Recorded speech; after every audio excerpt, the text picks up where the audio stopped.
Um, Most of us would know High Five being from Waco, Texas, but I assume that you weren't born in Waco, Texas. So we have an international audience. It'd be great for you to start off by telling us where you were born and raised. Well, Treston Irby, born and raised in the Bronx, the borough, and New Okay. York is the city. Yeah. Okay. Yes, most of us would know about New York, the Bronx, and hip hop was very big internationally. Because as I said, even though I went to college in the US, and I'm living here in the UK, I spent high school in Nigeria, so most of our audience are actually international, so they would have heard these areas. So growing up in the Bronx, Yeah. what was your inspiration musically when you were growing up as a kid? Um, well, my grandfather was in church singing in an adult choir. So I Okay. always been around it like that. Then I guess when I was of age to join, I joined. I played the drums. Then still trying to find myself. I wasn't really trying to say that I would be a singer or anything like that at that age. Yeah. But yeah, after a while, then I started gravitating to singing. And in the book, I explain all that in the book, how my first record, this first song that I sang, Yeah. on Christmas in front of my family. We talk about that a lot in the book Hiatus, and all my inspirations and stuff of that nature, which was a lot of male figures that was in Mm, my life, like my mm. uncles and people like that. And Okay. yeah, man, I can't wait for you guys to read the book so it could really tell you, Yeah, you no, know, no. Yes, all the good stuff. yeah, Huh? no, it's understandable. Around that time and that age, what musically? So, what music was out that I knew that you were listening to as a kid back in those early Oh days? man, everybody, man. You had the Jackson Five was running good. Who else I was listening to? Um, wow. Uh, uh, my grandfather used to listen to a lot of Sam Cooke records. Oh, yes, Sam Cooke. Um, yeah, so he was being played in the house a lot. Donny Hathaway was being played in the house a lot. Um, Bill Withers was being played in the house a lot. Yeah, Um, yeah, so that's pretty much in a nutshell that I can remember that I yeah, remember hearing in the house. You know what I mean? yeah. But then when it came time for you to think about actually, I can actually sing, and I might want to make a career out of it. Were there any groups or artists around that you looked at and Oh thought, man, there was a lot. Yeah, man, there was a lot. You had Awesome D's, okay, you had New Edition. They were out. Um, who else was out? Even Troop. Troop was out back then too. yeah, Right before. Well, this is like in the '80s and stuff like that, where I done jumped to the '80s. But I used to look up to New Edition. We wasn't even out when New Edition was out. With Candy Girl yeah, and yeah, things like songs like that. Excuse me. Who doesn't love Candy Girl? A New yeah. Edition. You know what I'm saying? So and Mr. Telephone Man and all those. That was before High Five. So yeah, and those are my idols. I look up to them. Yeah, but so at that time, because a lot of us as a kid, I remember watching that, but okay, I didn't have a singing voice, but I never considered becoming a recording artist because I thought, oh, if they could do it, I could do it. When did you make that switch where actually, if these guys can do it, I could possibly do it? Well, I never really thought like if these guys can do it, I can do it. I never thought like that. Okay. Um, this is just something. Singing is just something that I love to do. Mm.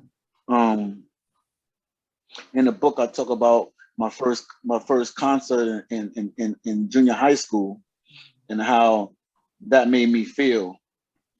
And I think that from that point on is when I caught the bug Okay. Okay. and wanted to start performing. And when you did catch the bug and want to start performing, was it your intention to be a solo artist, or did you think about being a member of a group? Nah, it wasn't a solo artist. It was just I wanted just to be in it, you know, group or solo artists. You know, I know other singers and stuff, group that I sang with, that um, that I for me, it was either solo or group. You know, I just wanted just to be able to feel the electricity, the magic, you know, the screams and all that. You know, I love Prince. You know, I used to think I was him of everybody. You know, I used to think that I was him performing. You know, to imaginary sold out arena, playing the broom. You know. Yeah, but that's, Yeah. I mean, as I said, that's interesting because as talented as Prince was, I wonder with the type of Excuse me. background that you had,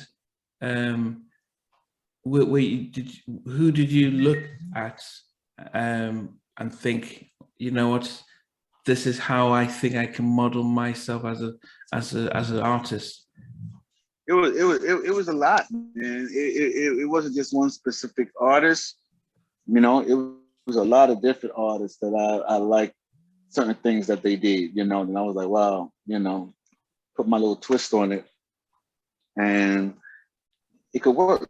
You know, Yeah, it wasn't until later when I realized that, though. You know, that I should do that. You know, yeah. So I was already in the group when I thought about that type of stuff. I mean, so High Five are based out of Texas. New York is pretty much, almost at the other end of the country. How did you then make that connection to join up with the guys? Um, like I talked about in the book Hiatus on Amazon. Um, um, the manager back then had came to my high school, heard me sing, and at that time they was looking for new members, and I was blessed. No, were Yeah, they I was really auditioning? blessed. Were they auditioning just in the Bronx or across the country, or across New York? Nah, Or they from what I was told, they was doing it all over. It wasn't just the Bronx, you know. It just so happens that I was in the Bronx. Excuse me, I'm so sorry about that, man. As you can see, I'm in the studio. I'm in the studio. We were working. We were working for hours, man. right, yeah. Okay, so What then time? What time is it over there? I was 10:15 at night. At night? Oh, so you the one that should be. Yeah, I'm the one I should be. Yes, yeah, and I'm a therapist, and so I've got a number of patients I'm going to see first thing in the morning.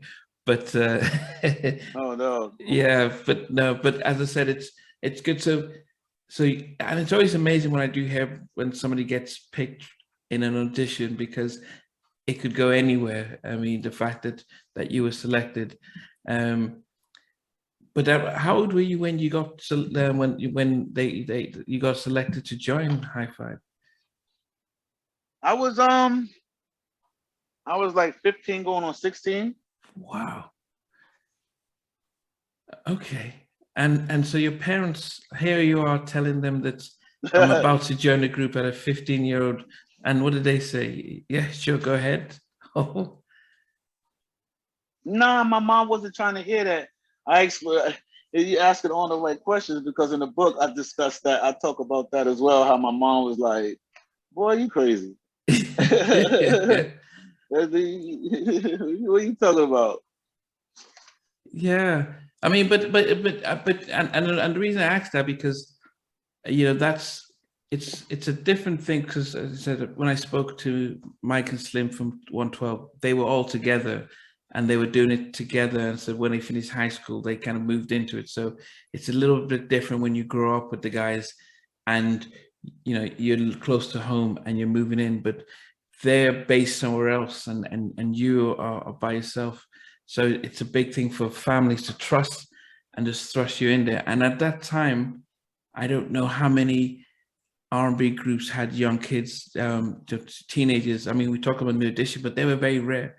The others were a little bit more mature and older. So did you not worry about, it's a risk just at this your young age, finishing high school and before going? Well, no, I mean, we finished high school. I wound up going to school in Texas, and relocated out there. Okay. So we all finished. But it was about opportunity to do something great. Yeah. That I thought was great. Yeah. Now, when you joined, had they finished recording the album, or were they in the still? Yeah, no, the first album was done. Okay. Basically, I came in because I remember I got into some trouble, and they wanted to still keep the high five. They still wanted to keep high five going. Yeah. The record company gonna put money into it, things into it, and that's when they started looking for another member, so that they could just keep the ball rolling, Okay. And I was just blessed to be that one, and I helped promote the first album and sang live, in the concerts and all that. And did you appear in any of the videos of the first album? Oh yeah. Okay. I was in Kissing Game, Can't Wait Another Minute, Quality Time. Never should. Oh, everyone except for Just Can't Handle It. I was in every video, man. Wow. And I interviewed Damian Hall from Guy, and it was that same situation where he replaced Timmy. The album's already done, but then because he's in the video and stuff. So for you, how was that like for you, just coming in and listening to the type of music? Because I asked Marcus, how was it like seeing Teddy and then recording, but then now Teddy, you're in the video and you're singing to I think that it got to #1, Kissing Game, one of them. I mean, it was great, man. It was great. It was great to be a part of it. I wanted to be a part of High Five, and I wanted to do whatever I needed to do to be the team player, and hold the fort down and keep it going, and when my time come, and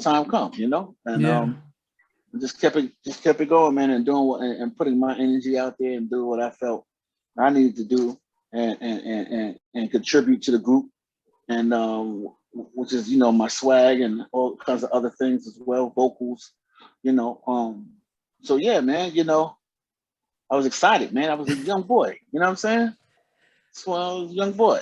How was it the instant fame? Because here you are coming from the Bronx, you performed in high school and stuff, but now you're in a group that has a #1 single in the country that is not just R&B, but the Hot 100, and you've got one of the best lead singers that was out there in Tony.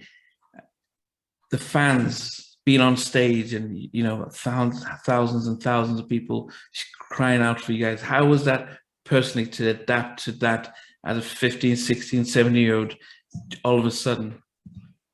I mean, at the end of what I talk about in the book is how I did my first show in junior high school and how I felt this type of energy for everybody screaming.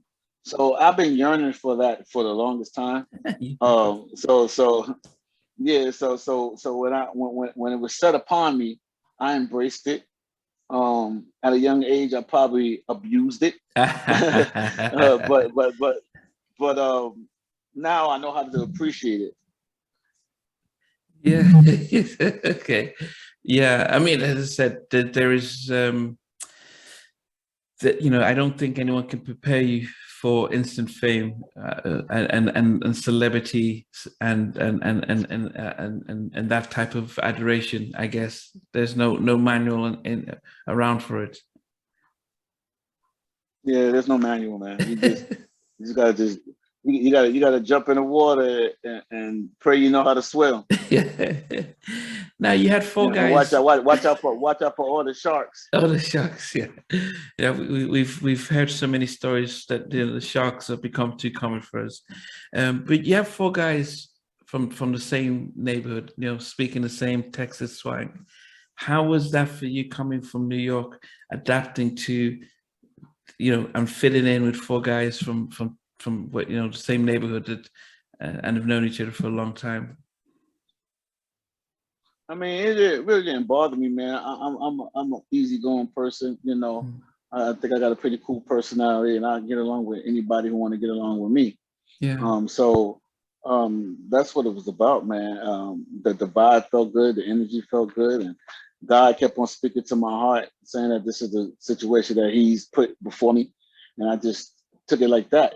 I trust in God and kept it, and just was myself. And like I said, did my part and held the fort.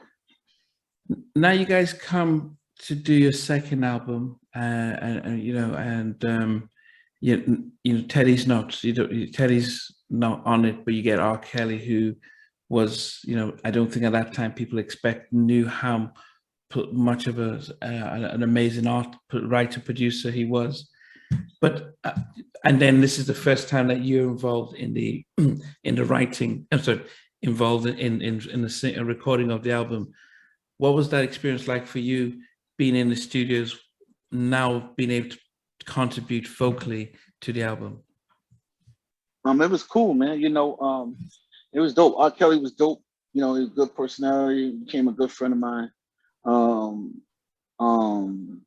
It was dope to be able to be into the whole process, into that whole process there behind the scenes. And it was a blessing. It was a learning experience at the same time. And it was dope. And it just prepared me for other situations like that for the future. It was good. And I remember all those days, Yeah, but what did you learn about being in the studio? Because when I spoke to Marcus, he mentioned how when they did the first album, that Tony was used a lot more, not just the leads, but a lot of times for the backing vocals, and he always put his hands up to say, look, Tony was an exceptional singer, so it wasn't an issue for him.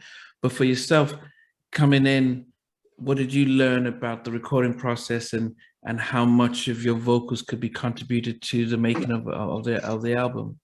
Yeah, I mean, it was cool, man. Like I said, I did what I was supposed to do. I knew what they signed me up for, to be that baritone. And I went and did my notes, and it was cool watching Tone do his thing. I mean, Marcus is right. Tony's a phenomenal singer. I mean, his gifts and blessings goes without say. So to be able to work with him and be in the studio at the same time and do these songs and that people love was great.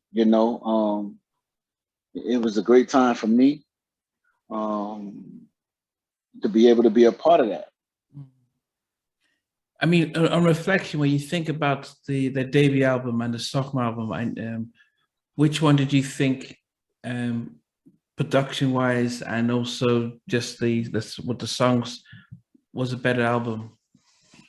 I think that all had its flavor. It all showed maturity and growth. It all had its flavor. All the albums. So that's how I feel about it. Each album had its own different stage in the light of High Five. So I believe every one of the albums, all three of the albums, even the best of those, that album have some songs that wasn't on any of the albums. So each album to me was great, and it served its time. You know what I mean? Yeah. When High Five did come out with, say, Kissing Game, and it's it's number one, what was the reaction of your family? Family was excited, of course. I was excited. Nobody really knew what we was getting ourselves into. I really didn't know what I was getting myself into. I thought I knew, but I didn't know. but I found out. So, once again, it was a learning experience, something that had to happen real fast. You had to learn to paddle, pretty much. Throw you, throw you with the lions, man, and you got to survive. Did it surprise you that Kissing Game got #1 and the success of did that surprise you? I mean, it's one thing. I think that none of us really paid any close attention to that because we were so young. We wasn't trying to go #1. Like, you're not going #1. I don't remember really having those type of conversations until we was like #5. It's like, oh, we gotta go #1.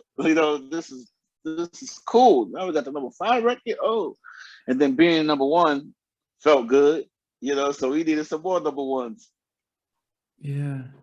Now, how much, so when they signed you up, did they explain to you, okay, this is how the industry works, this is what you're going to be get paid, this is all No, I had to figure it out. Everything was contractually done. You know what I'm saying? I had to figure a lot of stuff out, how to have lawyers involved and things of that nature. But once again, during those days, man, I just wanted to sing. I was young. I just wanted to sing. I just wanted to be on the stage, and for me, the money will come later. When? I don't know. But when the money comes, the money comes. I did it more for the love, because I wanted to do it. Yeah. Yeah, but I guess as each album passes, you start to learn different tricks of the industry because they don't give you anything. Oh yeah, you start learning more. Yeah. Mm. Yeah. Oh yeah, you start learning more. You know what I'm saying? And then start, knowing your worth and things of that nature. But then you got to make sure you watch out for the sharks too. Yes, the sharks, and we're not talking about baby shark here. We're talking about proper sharks who circle around with the success and things. Looking for prey. Yeah. You guys go on to the third album, Faithful. And then I know that, I think you had a track on Minister Society. Was it on Conditional Love? Was it on Minister Society? Yeah. Yeah. But then by the time you guys come out with that third album, 93, this is when groups, there's a different genre of groups. We have the Shy, we have Boyz II Men are still coming out with the second album. Jodeci are coming out with their sophomore album. The H-Town. So Blackstreet. So we're getting a lot more groups on the market. The sound is changing. How did you guys feel about the type of sound, the sounds and the producers you were working with to be able to punch above your weight among the talents that were coming up at that time? We was good. You know what I'm saying? I don't think we really, once again, that was something we really didn't pay attention to. And, we wanted to keep on sounding more mature, whatever song it was. But at the same time, our infrastructure we was dealing with at that time recording the Faithful album too. So we had a lot going on within internally. And I spoke about that in the book HIATUS, which everybody could go to Amazon and get on Kindle and grab it or pick up the paperback. But I speak a lot about that and how it felt and what happened during that time of recording Faithful, the last album on Jive. Yeah, as I said, we're going to put the link to the Amazon link in this description so that as they're watching, they can click on that. And I appreciate the fact that you would go into more detail in the book. But in general, for yourself, apart from, I know you mentioned that there were some internal battles recording the album. But what was your thought about how the music scene, because it was very, as I mentioned, because when you guys came out, we mentioned Force MDs, I think New Edition, they were going through their transition. Well, actually, by the time you guys were coming out, they had split and did BBD and everyone went solo. So, and then you had Troop, and then Rift. but then by the time you guys came out with your third album, and most of those groups were not as prominent by the time you came out with your third album, because newer groups like the Jodeci's and stuff were coming out and the music changing. What was your thought about? Did you see, well, we've got different kind of competition, and did you welcome that, or did you think, well, we may get squeezed out? Nah, like I said, we was too busy enjoying the ride. You know, that we wasn't even at that age, we wasn't even looking at it like that, which we should have, but we wasn't. You know, that's just real. We wasn't. We was doing our thing, you know. Thought it would be, you know, we'll be around forever, you know, making hits and stuff, and it didn't turn out that way.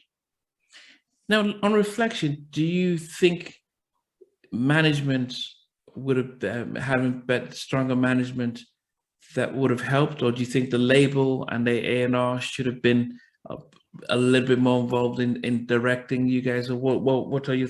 Because being that young, yeah, I'm sorry. Yeah, no, I'm just saying, being that young, it's quite hard to know and navigate as to, okay, what's happening and how you need to position yourself. Yeah, I mean, you know, I think like I explained in the book, I think that management, you know, plays a very important part, and played a very important part. And you know, we could have said we could say coulda, shoulda, woulda. We would never know. But I think, and I believe in my heart that, you know, with the right management, you know, it could have been, not could have, it would have been a whole lot different for us.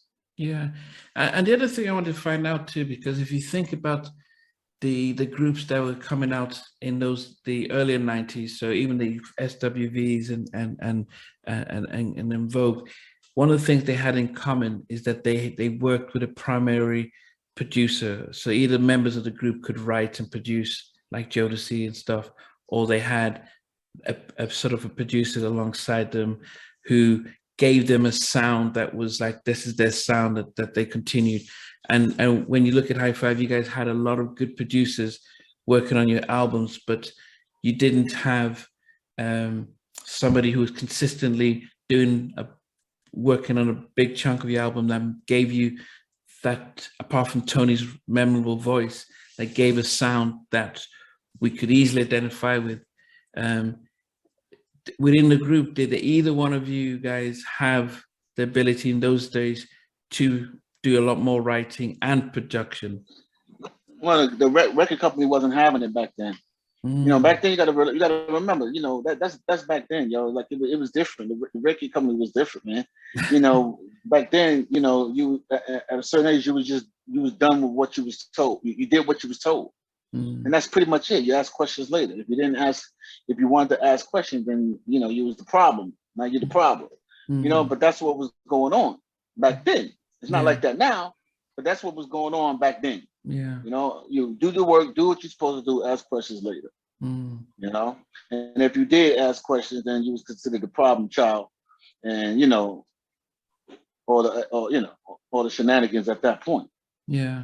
Yeah, I mean, as I say, it wouldn't surprise many of your fans who are watching in about that, because even Elder Barge mentioned the same thing happened to him at Motown. Moke and Steph said the same thing. When they tried to have more control, they would seem like problems and stuff, and so all the fans watching would understand how you had to play the game, or if not, they could just remove things from you. Gotta play the game. Yeah, I mean, so, you know, the album didn't do until you got that leverage. Until you get the leverage, and I guess, does that leverage mean going triple, quadruple platinum, and then they would say, okay, at least one time platinum, then they'll try to listen to you a little bit. Yeah, you know, because you're bringing in money. You know, you becoming a, you know, you bringing in revenue. Yeah, for real. You know. Yeah. So, I mean, so what happens? Because I said it, for everyone, it's quite different. So the album, as Jive says, okay, that's it. We're finished with High Five. I know you guys. Jive, it, it, it, it, didn't, it didn't really go like that. You know what I'm saying? It was a whole big thing. Jive didn't just say, you know, we're done with High Five. You know what I'm saying? High Five left. You know, High Five left which I explained in the book. Okay. You know, the whole thing that went on about going solo, and you know, Jive wanted us to continue to stay on their label and work out our differences. Meanwhile, you know, other people and other things didn't want. Other people didn't want that.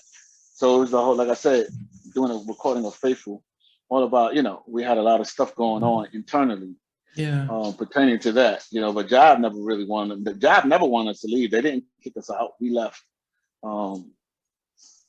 Yeah, man. Yeah, and I talk about that in the book as being one of the worst things that I think that we ever did. Yeah. I mean, so in the book, did you explain whether this was a joint decision or? Oh yeah. Okay. Oh yeah. Oh yeah. It's all in the book how the decision was made and who was involved and all that. Yeah. Okay. I mean, and then for yourself, so what does that do to you personally? Because you've mentioned how from a young age you've wanted to get into music, you wanted to be able to sing. You've had the experience with a group that went #1, and you've done 3 albums, which, you know, it's, you know, not Guy didn't do 3. Well, they did a 3rd album, but it's not a given that you can do 2 albums, not to talk of 3. So you're able to release at least 3 albums on a major label. Now you guys have separated from Jive. What does that do for you as a person? Just like, I mean, you're not knowing, you know, not knowing what was going on, you know, following leads of other people, you know, and promises and stuff like that. And I explained in the book, you know, it wasn't just that cut, you know, it wasn't just that simple as cut as we talking right now. It was very complicated situation, going to different labels and meeting with different labels, and, you know, shuffling through deals, trying to find the right deals. And, you know, like I said, you know, listening to a lot of promises and things like that, you know, when it comes to, you know, us leaving Jive. So all the answers like that is definitely, it's in the book on how and why we left Jive and where did we go and what was supposed to happen when we went to this other label. You know, I touched on all that so that all the fans that have questions on what happened.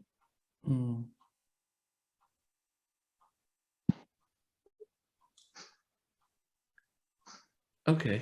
I'm sorry about that. I'm sorry about that. That's fine. So in the midst of, and as I said, you know, guys, we're going to put the link to HIATUS in the description so you can, it's on Amazon where you can be able to buy it or download it on your Kindle. In the midst of all this that's happening, one, all the money that you're making on, and I'm assuming the tour money is pretty much your bread and butter.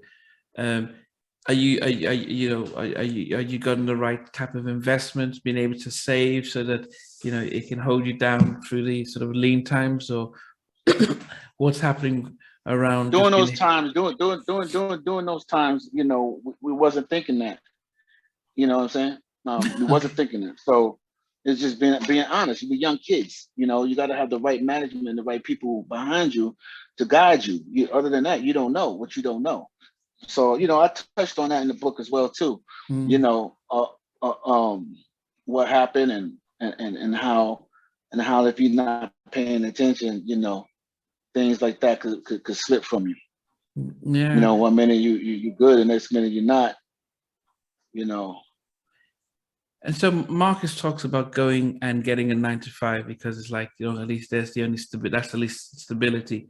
For yourself, are you still living in Waco, or do you move back to New York? No, I'm not in Waco. I moved back, man. You know, I moved back, and you know, it's just not as cut and dry. You know what I'm saying? I went back, and that's what HIATUS is. That's what HIATUS is all about. I went back, but you know, I just didn't go back and sat down. Me, the 9 to 5 thing is not for me. Wow. That's not my blessing. That's not what God put me on this earth to do. That's just not what I do. I'm an entertainer. Okay. That's what I do. You know, I entertain, act, sing, direct, write, you know, that's what I do. Mm. I don't do nothing else. So, but there are people out there who you know, who have to do what they have to do, and you know, when you listen, when you read the book Hiatus, man, you're going to be surprised, or you know, just speaking about that, you be surprised what, you know, people have to do to survive, coming from a #1 group, #1 record, videos and stuff. But then next you know, and boom, you know, you got to make changes and you got to do what you have to do to live. Yeah. Yeah. Hence the book Hiatus. It taps into all that. Going back then, what's the reaction? How, because as I guess for some people who have spoken to, whether Lily from SWV or Tabitha from Cut Close, it's one thing to have the group not functioning, but it's another thing to face family, friends, and the community who knew you as, oh, you're part of this big group, and now your group isn't flying. How did you navigate personally that type of questions and people asking what's going on? What's going on? Well, with that being said, you know, it was hard to navigate. You know, you want to tell the truth, but you find yourself lying sometimes because you knew the truth. And it hurts. It hurts your mental state. And I talked a lot about that, you know, in the book. How sometimes, you know, you know, the depression sinks in. You know, you feel like you're a failure. You know, everybody got their own way of feeling. You know what I mean? In the book Hiatus, I talk about how I felt about all that stuff. Yeah, I mean, how did you? As I mentioned, I'm a mental health therapist, and one of the issues that I struggle with is the fact that within, especially the Black community, mental health is almost seen as not our portion. So, you know, we go to church and get deliverance, and and talk to the pastor, but not getting the type of help like professionals like myself. Did you reach out for professional help, or were you dealing with this on your own? I dealt with it on my own the best way I could, and we and in a lot of different ways. And I talk about a lot of the ways that I dealt with it, whether it was right, wrong, or endeavor. I dealt with it that way, and it's all in the book. I didn't seek professional help until 3 years ago. Okay, okay, yeah. I mean, as I said, and as I said, you know, I definitely would want people to hear the full story within the book. But I think one of the things that I've tried to make sure in all the interviews I do is to highlight mental health and why and how people should not leave that area of their lives and think it's not my stuff, and I can talk to my friend.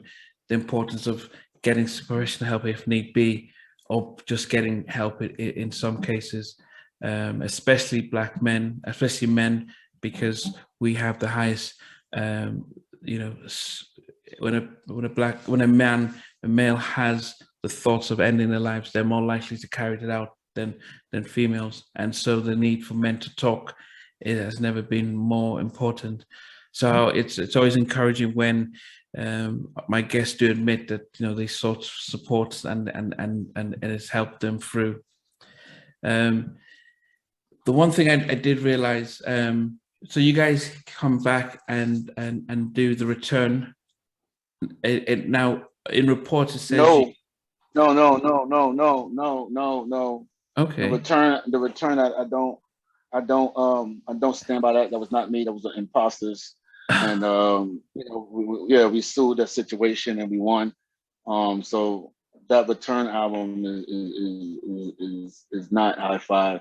It's Tony Thompson and a bunch of guys. Okay.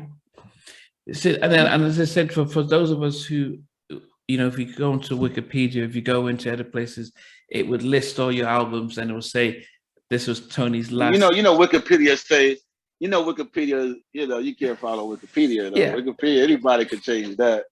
Yeah, unfortunately, you know, but you know, and that's part of the reasons why one is having these types of discussions help people to know the truth.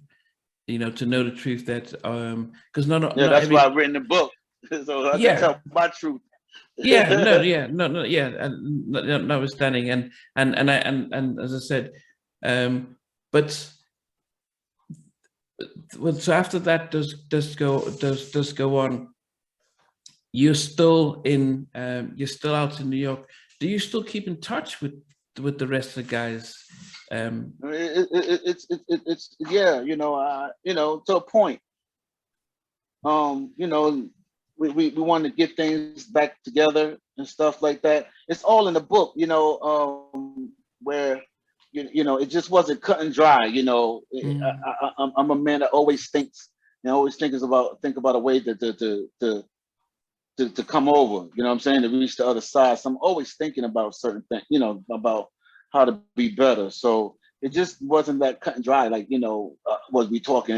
It was more than that. I mean, Marcus came and moved to New York, and we wanted to get things started again. We got we audition guys, and all this stuff is what I talked about in the book that some people probably don't even know, but it's all written now. So you can pick up the book and read for yourself, and read about all the things that happened, and not being so cut and dry. Just we went that way, went there. It was a whole.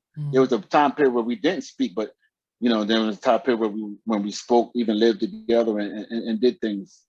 Yeah, as I said, yeah. I mean, so during the time that even during the time that you guys, after the whole return thing happens and stuff, I read recently, read somewhere that you actually got shot being a bystander.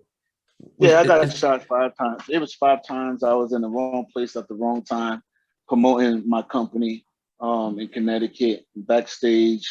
And I was just in the wrong place at the wrong time. It wasn't for me, but God is good. I'm thankful that I'm here and I'm able to talk to you guys and able to write a book and talk about it in the book. Yeah. So, even that night I mentioned, that it's part of my life, and that's in the book, so when everybody go pick it up and read it, you'll find out a lot of information. Yeah. So that actually did happen. And did that change your direction as to after surviving that mishap? Yeah, after that happened, I knew that my grandmother told me that I was here for a reason, and at that point I decided to go full-fledged on the music and leave everything else behind, and don't worry about nothing. Yeah. Now so and as I said, and I know that you Marcus reached out, decided to reform the group, and then audition 2 or 3 others to audition and to get the complete group. What has it been like since you guys have sort of reformed? It's great. It's great. It's been great. The fans are loving us. They're digging us. They understand what we're doing on stage, and bringing them back to that time and era where in the 90s where music is good, and their time was good, and high school days, and we just bring them back to that era of their life where they was having fun. Most people when they was playing the Kiss a game and hard to get, and stuff like that. Yeah. So I mean, a lot of us would see now outside of say New Edition, who had this massive the culture tour with Jodeci and Charlie Wilson, but we would see a lot of concerts happening, whether it's Keith Sweat, Silk, and all these groups getting back on these sort of revival, these 90s tours, which seem to be very popular in America. So as I said, I'm out in the UK, so we don't experience that often. What is it like being on those bills with people that you guys probably were competing with on the charts and stuff? Nah, it's cool, man. We all happy to see each other and be able to be out here still doing what we love. So when we see everybody, it's good vibes, man. Everybody's good and happy and turned up, Yeah. The What's different with a high five concert? So if people are thinking about, because if this, especially when there's a lot of choices now, what would you say to people who are considering seeing you guys live? That would be different. Come see us live, man. I mean, come see us live, man. And remember the time when you first heard, Tony's vocals and things of that nature, man. And when you was younger, and you seen us on the videos and stuff, we do a hell of a show. It's very high and energetic. It's a great high five experience that you guys won't be, y'all won't forget. Mm. Y'all won't forget. Now, Tony's vocally, I mean, most of us will know he, we think of Tony, we think of, say, Kenny Green of Intro, Freddie Mercury of Queen. So you have very distinct, strong lead singers who are very hard and almost impossible to replicate. How have you guys overcome the barrier of, most of us? I mean, we overcame that. We overcame that. I mean, when you come to the show, you see Billy and Farouk. They do terrific jobs on sharing the leads. I still do what I do. Marcus do what he do. Gil does what he does, and it comes together. Once again, when we perform as high six. You'll feel Tony's presence the way we do it. It's a beautiful time on the stage, and it's beautiful for everybody. Everybody walk out. Everybody's in good spirits, man. The fans love it. When the fans leave, they have a good time, and the experience for them, for what we was told a million times, that it was a great experience, and for us to keep the legacy going, we're doing good.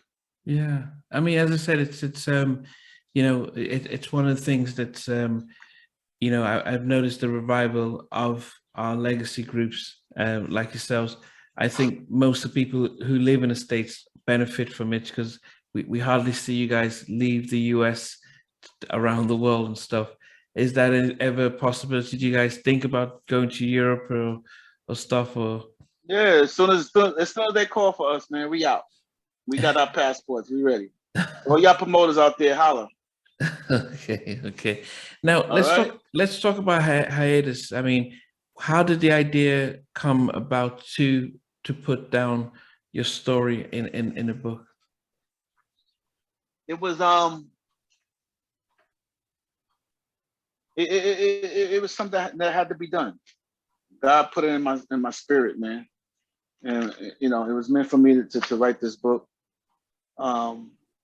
It means a lot to me for people to know my story and how I seen things and how they were in my eyes back in those days, and the things that I had to do to survive during my hiatus. Hmm. Now you make it seem straightforward, that because writing a book doesn't seem as straightforward. Maybe to me it doesn't seem so. When did you come up with the idea and start writing it? I mean, we're 2022. This is something that's been like in the making. I didn't write it overnight. This is years. This is years. It's just that I finished it. Book one. And when you talk about years, are you talking about 2010, 2019, or how long have you been? This is about 9. This is about 11 years, man. Wow. And so what? Yeah, you give it. You do something. You and then you stop and you go. Then you stop. Then you go. Then you stop. Then you go. You know what I mean? You get discouraged and then you get encouraged. So you go through all that stuff. Yeah, I mean, but as I said, I can't imagine writing a book. So that process of, are you typing stuff down, then you leave it and come back, or how does it work? No, I'm writing everything on paper, pen, book, whatever I have. Yeah. And then I didn't transfer everything to one specific until, like I said, maybe a year and a half ago. I started putting it together to make it make sense. Yeah, and then when did you go and find a publisher to sell it and did they? What? I did all my stuff. They loved it. Actually, it's self-published. I took my own stuff and making it work, making it happen, cutting out the middleman, and but it's everywhere. It's about to be all the stores in the States. So I'm doing the steps that I had to take to make it happen. Yeah, I mean, when you're doing an autobiography about your own life and your own experience and how you saw things, for the guys who were part of the group who were there, what were their reaction? Did they feel as if there were things that were brought up that might have put them in a bad light, or how do you navigate doing that when I believe I did a great job.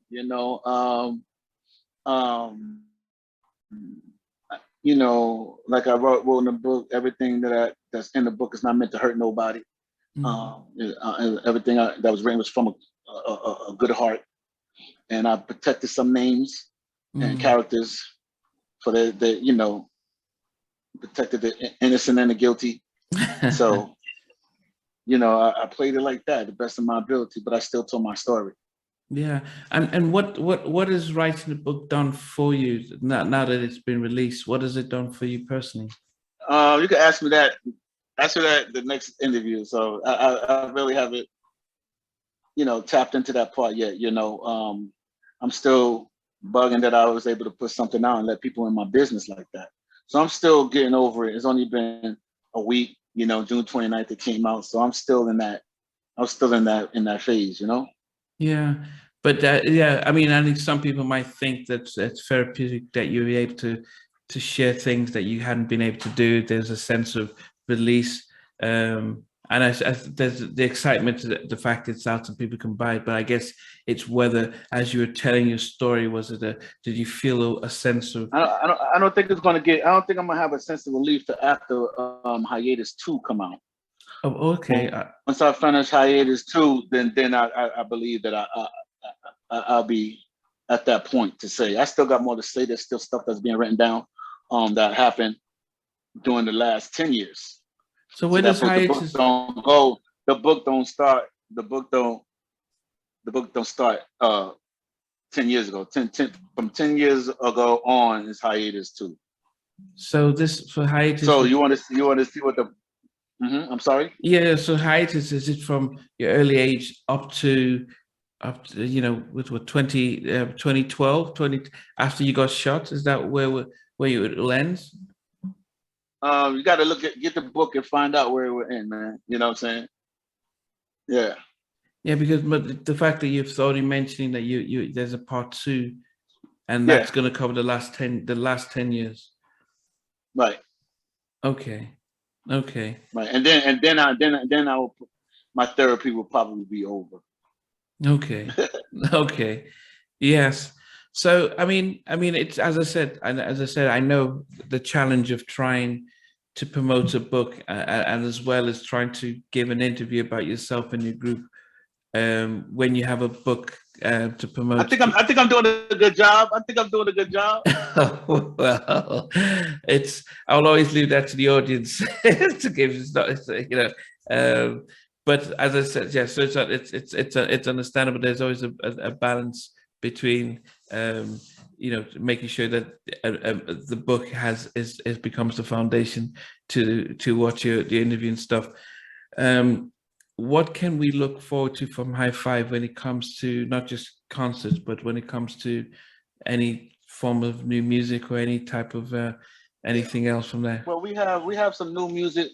Actually, I'm in the studio right now, working on getting it done. We got some new music coming. We don't know when exactly, but we definitely working on it. If a movie or something like that comes from the book, everything is up in the air right now. We're doing shows, concerts. We got shows with Boys to Men coming up. So we still rocking, doing concerts, and I'm out here selling the book, selling my story, let people tap in. Yeah.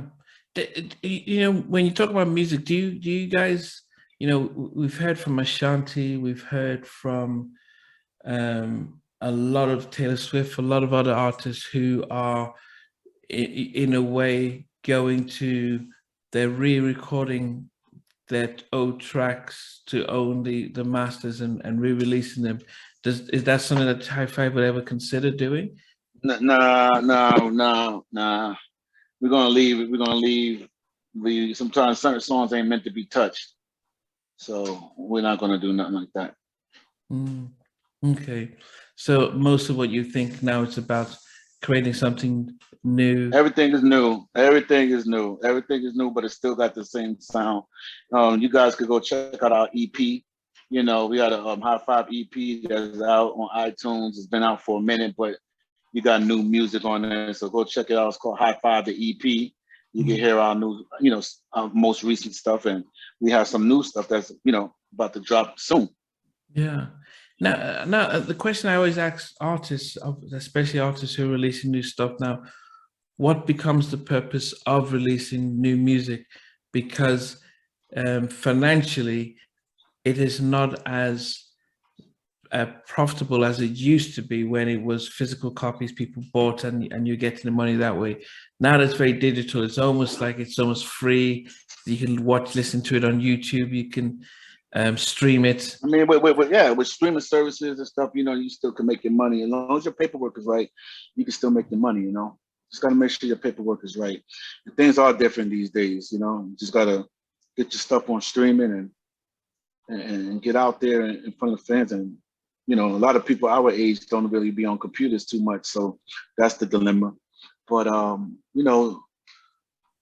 just like when it's four tops and stuff, when my mother and I used to, still jam the four tops, and it's like the same thing. That was High Five, and new music, new year, new things. We just gotta keep on tapping in. So right now it's more about the fans and the love of the fans and the love of the music.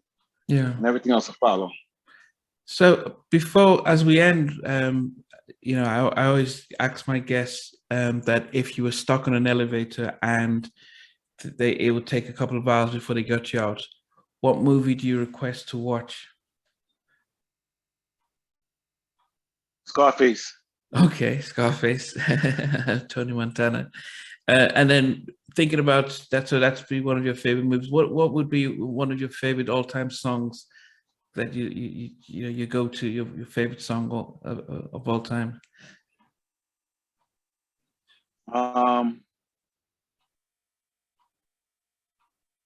A gospel song. It'll be "Tomorrow" by the Winans. Oh yes, okay, yes, that was very, yeah, I love that. I love that one. So can you let us know again where we can get HIATUS? So for those who are interested in really, because they may look and think, oh, we didn't really get much, but everything's in the book. So where is HIATUS available for people to get a hold of? It's available right now on Amazon.com. Go to Amazon.com, plug in HIATUS, Treston Irby story, it'll pop right up. #1 bestseller, #1 new release. So it's pretty good to feel that, and great reviews. Thank God, and I'm blessed and I'm thankful. Yeah. Thank you everybody for tuning in. I appreciate you, man. And I appreciate you too, man, for having me on your platform, man. It means a lot to me during this time, man. Y'all make sure y'all go out and y'all purchase HIATUS, the book. Yeah. So and you're gonna send if we'll get the details of that, but also the details of the EP, so that because it'll be great just getting the link so people could just click onto it. Yeah, the EP is on iTunes, man. iTunes, High Five the EP. Okay. And you can either look it up on YouTube too. High Five the EP. Can't miss it. Black and silver logo. And if people want to also follow High Five to know what concerts and performances you have, where can they? What can they do? You can find us on. officialhighfive.com. officialhighfive.com and Official High Five on Instagram. Okay. Official High Five on Facebook. Everything is Official High Five. And that's where we can find your concerts and your tours and links to everything that you guys are doing. Okay. And then, as I said, if they, so guys, as I said, we'll put the link and details to Treston's book below, so you can just click, or if anything, just go straight to Amazon. Final question is, what would you tell what would you tell fans who they still remember Tony? what's the one? What would you tell fans if they said, how was Tony like? Because you knew him in more than all the rest of us. He was great, man. Tony was a great dude. Tony was a great dude, funny dude. And he cared about his fans. And he loved to sing. I love to sing. So with that, we definitely appreciate your time. We definitely appreciate. Thank you, brother. Yeah, and as I said, I know it's delicate. You've got the book to promote and push. So, guys, I know if anyone might be frustrated that we didn't get to hear much, dive into the book too, and let us know what you think about after reading Treston's book and stuff. But I definitely appreciate you coming on board, and so probably when HIATUS 2 comes out, we may have a different way of reflecting on more stuff that we didn't get to cover today. All right. Well, I thought I gave a pretty good one, man. I want people to go get the book, man. So y'all don't have to. I don't want to ruin the surprises, man. There's a lot of surprises. You know what I'm saying? You ask good questions, man. That I can't surprise. I can't spoil surprises, man. Yeah, it's understandable, but appreciate it and stuff. And thank you, brother. I appreciate you, man. Okay. Well, have a good. All right, brother. All right, man. Peace and love. Peace and love. All right. Thanks for watching. Please remember to subscribe to the channel, but most importantly to press the notification bell so that you can be notified when we do have a new interview. Loads to come, but thanks a lot for watching.